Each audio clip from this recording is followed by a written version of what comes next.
وقت اجل کو دیکھ لیا، اپنی موت کو اپنے سامنے دیکھ لیا، کہنے لگا الآن وقد عصیت، کہنے لگا آمنت انہ لا الہ الا الذی آمنت بنو اسرائیل، کہا کہ میں اس ذات پر ایمان لاتا ہوں جس ذات پر قوم بنو اسرائیل نے ایمان لایا، میں اللہ پہ ایمان لاتا ہوں۔ جب موت کو اپنی آنکھوں سے اس نے دیکھ لیا تب اسے ایمان کا خیال آیا، تب اس کا غرور ٹوٹا اور اس نے کہا میں اللہ پہ ایمان لاتا ہوں۔ فرشتے نے کہا الآن وقد عصیت، اب تمہیں ایمان کی سوچ رہی ہے، اس سے پہلے تو بڑے فسادی بنے پھرتے تھے، بڑے سرکش بنے پھرتے تھے اور طرح طرح سے مذاہب کو کھائے۔ الآن وقد عصیت من قبل وکنت من المفسدین۔ اللہ رب العالمین نے اس وقت اسے ایسی عبرت کی سزا دی، رہتی دنیا تک کے لیے اسے عبرت کا نشان بنا دیا لوگوں کے لیے۔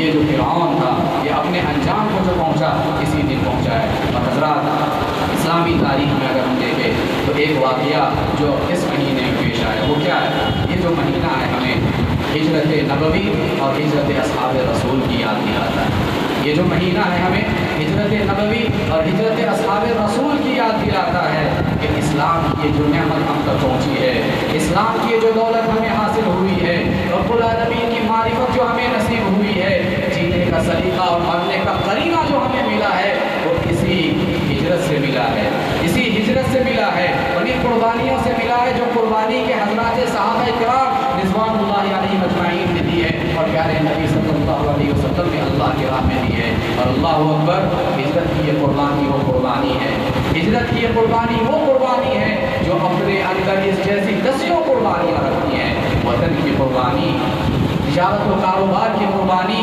والدین کی قربانی، اولاد کی قربانی، بیوی بچوں کی قربانی، رشتہ داروں کی قربانی، اعزاء و اقارب کی قربانی، دوست و احباب کی قربانی، الغرض یہ قربانی، ہجرت کی قربانی ایسی قربانی ہے جو اپنے اندر اس جیسی دسیوں قربانیاں رکھتی ہیں۔ اور آپ سفر ہجرت کا واقعہ دیکھیے، اللہ اکبر، حضرات صحابہ کرام رضوان اللہ علیہم اجمعین مدینے کی جانب ہجرت کر رہے ہیں، لیکن یہ ہجرت کیسی ہو رہی ہے؟ تاریخ بتاتی ہے کہ باپ ہجرت کر چکا ہے، بیٹا مکے میں رہ گیا ہے، کہیں بیٹا ہجرت کر چکا ہے، باپ مکے میں چھوٹ گیا ہے، بیوی ہجرت کر چکی ہے، شوہر مکے میں رہ گیا ہے، کہیں شوہر ہجرت کر چکا ہے، بیوی مکے میں رہ گئی ہے، بھائی ہجرت کر چکا ہے، بہن مکے میں رہ گئی ہے، اور کہیں بہن ہجرت کر چکی ہے، بھائی مکے میں رہ گیا ہے، کہیں والدین ہجرت کر چکے ہیں، اولاد مکے میں رہ گئی ہے، اور کہیں اولاد ہجرت کر چکی ہے، والدین مکے میں رہ گئے ہیں۔ بلکہ خود پیارے نبی صلی اللہ علیہ وسلم کی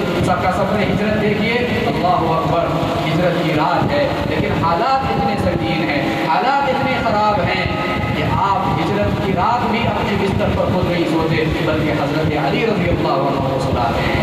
جانا مدینے کی طرف ہے لیکن مدینہ جانے کے بجائے دوسرے رخ میں بالکل الٹے سمت میں آپ دشمنوں کے یلغار سے بچنے کے لیے آپ چلتے چلے جا رہے ہیں، چلتے چلے جا رہے ہیں۔ جانا مدینے کی جانب ہے لیکن آپ مدینے کا رخ اختیار کرنے کے بجائے مکے سے قریب ایک غار ثور میں 3 دن تک پناہ دینے پہ مجبور ہوتے ہیں۔ اس طرح سے حضرات مختلف قسم کی قربانیوں کے بعد ہجرت کا یہ عمل مکمل ہوتا ہے اور پھر مدینے میں اسلامی ریاست بنتی ہے، اسلامی حکومت قائم ہوتی ہے، اور پھر دیکھتے ہی دیکھتے ساری دنیا کے کونے کونے میں اسلام کا یہ علم لہرانے لگتا ہے۔ حضرات آج جو ہم اسلام کے سائے میں زندگی گزار رہے ہیں، اسلام کے سائے میں جو آج ہم سانسیں لے رہے ہیں، یہ انہی قربانیوں کا اور انہی ہجرتوں کا نتیجہ ہے جو پیارے نبی صلی اللہ علیہ وسلم نے اور آپ کے صحابہ نے دی ہے۔ یہی وجہ ہے کہ امیر المومنین عمر بن خطاب رضی اللہ عنہ نے جب اسلامی تقویم بنانا چاہا، جب اسلامی کیلنڈر کا آغاز کرنا چاہا تو اس کے لیے آپ نے ہجرت نبوی کو عنوان بنایا کہ آنے والی نسلیں ان قربانیوں کو یاد رکھ سکیں اور ہر سال کے شروع ہونے پر ہی ان کے ذہنوں میں یہ بات بار بار لوٹ کر آئے کہ یہ جو اسلام کی نعمت ہم تک پہنچی ہے وہ یوں ہی بیٹھے بٹھائے نہیں پہنچ گئی بلکہ اس کے پیچھے قربانیاں ہیں، اس کے پیچھے بہت سارے کارنامے ہیں، بہت ساری پریشانیاں اور مسائل و آلام ہیں جن سب سے گزر کر کے ہمارے اسلاف نے ہم تک آج یہ اسلام کی نعمت پہنچائی ہے۔ مگر کتنے افسوس کی بات ہے کہ آج ہماری اسلامی تاریخ، صحابہ کرام کی تاریخ کو دور کی بات جو ہجری تاریخ ہے، آج کیا تاریخ ہے، کل کیا تاریخ ہے، یہ تاریخ تک آج ہمیں معلوم نہیں ہوتی، یہ تاریخ تک آج ہمیں معلوم نہیں ہوتی ہے، بلکہ تاریخ کو چھوڑیے بسا اوقات بعض لوگوں کو بلکہ اکثر لوگوں کو اسلامی